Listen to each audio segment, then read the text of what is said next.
CBI ತಂಡವು ಕೂಡ ಅವಮಾನಕರವಾಗಿ ವರ್ತಿಸಿದೆ ಅಂತ ನಾನು ಹೇಳ್ತಾ ಇಲ್ಲ. ಇದು ಹೇಳ್ತಾ ಇರೋದು ನಿಮ್ಮ ತನಿಖೆಯ ಗುಣಮಟ್ಟ ಅತ್ಯಂತ ಕಳಪೆ ಅಂತ ಹೇಳ್ತಾ ಇರೋದು.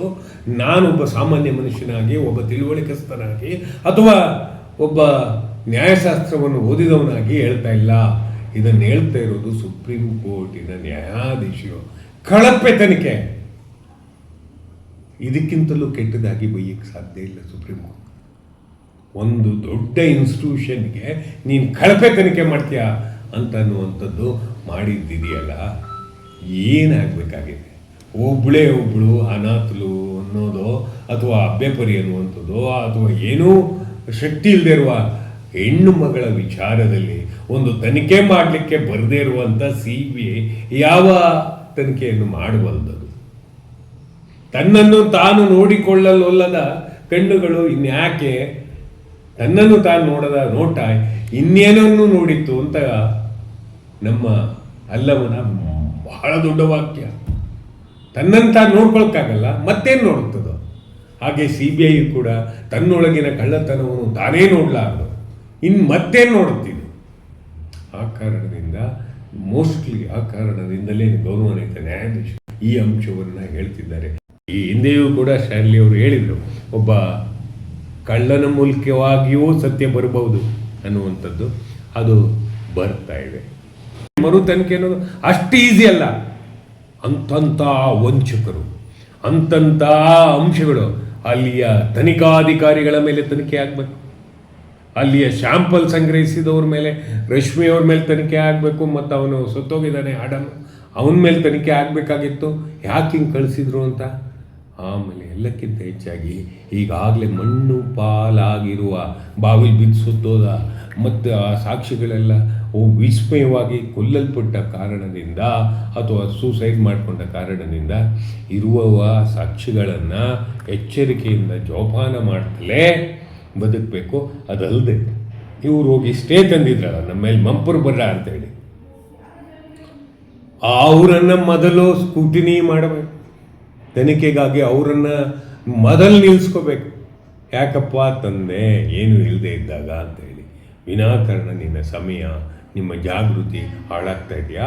ಆದರೆ ಇಲ್ಲಿ ಎಚ್ಚರಿಕೆಯಿಂದ ಬಾ ಅಂತ.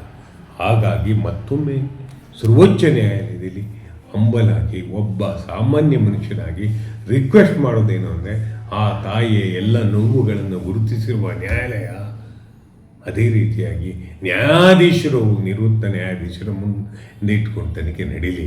ಯಾಕೆಂದರೆ ನಮ್ಮವರೆಲ್ಲರೂ ಕೂಡ, ಅದು ರಾಜ್ಯ ಆಡಳಿತ ಪಕ್ಷವಾಗಿರ್ಬೋದು, ವಿರೋಧ ಪಕ್ಷವಾಗಿರ್ಬೋದು, ಮತ್ಯಾವುದೇ ಪಕ್ಷ ಆಗಿರ್ಬೋದು, ಒಬ್ಬ ಅಬಲೆಗೆ ನ್ಯಾಯ ಕೊಡೋದಕ್ಕಿಂತ ಹೆಚ್ಚಾಗಿ ಒಬ್ಬ ಗುರುತಿಸಲ್ಪಟ್ಟಂತಹ ಅವನೇ ಆರೋಪಿ ಅಂತ ಅಂದಂಥ ವ್ಯಕ್ತಿಯ ಜೊತೆಯಲ್ಲಿ ನಿಂತಿದ್ದಾಗ ನಮ್ಮಂಥ ಸಾಮಾನ್ಯರು ಅವ್ರ ಪರವಾಗಿ ಹೆಜ್ಜೆ ಹಾಕೋದಿದೆಯಲ್ಲ, ಏನಾರ ಆಗಲಿ. ತಿಮ್ರೋಡಿನೂ ಬಹಿಷ್ಕಾರಕ್ಕೆ ಒಳಗಾಗಿದ್ದಾನೆ, ನಾವು ಬಹಿಷ್ಕಾರಕ್ಕೆ ಒಳಗಾಗೋಣ, ಅದೇನು ದೊಡ್ಡ ವಿಚಾರ ಅಲ್ಲ. ಒಂದು ಮಗುವಿನ ಬದುಕನ್ನು ಕಟ್ಟುವ, ಒಂದು ಕನಸುಗಳನ್ನು ಕಟ್ಟುವ, ನಾಳೆಯ ಜಗತ್ತಿಗೋಸ್ಕರ ಸೌಜನ್ಯಳ ಕೊಡುಗೆ ಆಗಲಿ. ಸೌಜನ್ಯಳ ತಾಯಿ ಆ ವಿಷಯದಲ್ಲಿ ದೊಡ್ಡದಾಗೇ ಯೋಚನೆ ಮಾಡಿದ್ದಾರೆ. ಅದು ನನಗಂತೂ ಸಂತೋಷವಾಗಿದೆ. ತಿಮ್ರೋಡಿಯವರು ಕೂಡ ಮೇಲ್ಮನವಿ ಸಲ್ಲಿಸಬೇಕಾದ್ರೆ DC ಅವರ ಹತ್ರನೇ ಸಲ್ಲಿಸಬೇಕು. ಅದಾದ ನಂತರ ಹಿಂಗೆ ಹೋಗಬೇಕಾಗಿದೆ. ಆ ಪರಿಸ್ಥಿತಿಯಲ್ಲಿ ಅವರು ಹೋರಾಟದ ಮುಂಚೂಣಿಯಲ್ಲಿದ್ದವರು ಈಗ ಸಣ್ಣದಾಗಿ ಹಿಂಭಾಗಕ್ಕೆ ಬರ್ಬೋದು. ಆದರೆ ಅವರ ಅನುಪಸ್ಥಿತಿಯಲ್ಲಿ ಅಲ್ಲಿಯ ಜನರು ಕೈಗೆತ್ಕೋಬೇಕು ಹೋರಾಟವನ್ನು. CID ರುದ್ರಮುನಿ ಮಾತಾಡೋದು, ಅಯ್ಯಯ್ಯೋ ಅವನೇ ಯಾರು ಅಂದರೆ ನ್ಯಾಯಾಲಯಕ್ಕೆ ಸರಿಯಾದ ಸಾಕ್ಷ್ಯ ಆಧಾರಗಳನ್ನ ಸಮರ್ಪಕವಾಗಿ ಒದಗಿಸಲಿಲ್ಲ. ಯಾಕೆ ಒದಗಿಸ್ಲಿಲ್ವೋ ಗೊತ್ತಿಲ್ಲ ಅಂತ ಹೇಳ್ತಾರೆ. CC ಕ್ಯಾಮ್ರಾ ಇದ್ದು ಅದನ್ನ ವಂಚಿಸ್ತಾನೆ. ಈ CC ಕ್ಯಾಮ್ರಾ ಇದ್ದದ್ದು ನನ್ನ ವಶಕ್ಕೆ ಪಡೆದು ಸಬ್ಮಿಷನ್ ಮಾಡೋಲ್ಲಿ, ಈಗಾದರೂ ಸಬ್ಮಿಷನ್ ಮಾಡಲಿ. ಮೋಸ್ಟ್ಲಿ ಅವ್ರ ವಶದಲ್ಲೇ ಇರುತ್ತೆ ಆ ಡಿಸ್ಕ್ಗಳು. ಅದನ್ನು ಪುನಃ ಟೆಕ್ನಾಲಜಿಯನ್ನು ಬಳಸೋ, ರಿಪೇರಿ ಮಾಡಿಸೋ, ಇನ್ನೊಂದೋ ಮಾಡೋ, ಐಡೆಂಟಿಫೈ ಮಾಡಲಿ.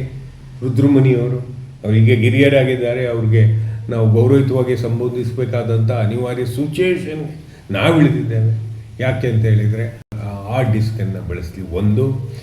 ಎರಡನೇದು, ಯಾರು 3 ಜನ ನಮ್ಮ ಮೇಲೆ ತನಿಖೆ ನಡೆಸೋದು ಬೇಡ ಅಂತ ಅಷ್ಟೇ ತಂದರು, ಅವ್ರ ಬಗ್ಗೆ ತನಿಖೆ ನಡೆಯಲಿ. ಉಚ್ಚುರು ಬೇಪುರನ್ನ ಮತ್ತೆ ಎಳ್ಕೊಬಂದು ಪಾಪು ಜನರನ್ನ ಒಡೆದು ಬಡ್ದು ಚುಚ್ಚಿ ನ್ಯಾಯ ತಗೊಳ್ಳೋದಲ್ಲ, ಸಾಕ್ಷಿ ಸೃಷ್ಟಿಸೋದಲ್ಲ.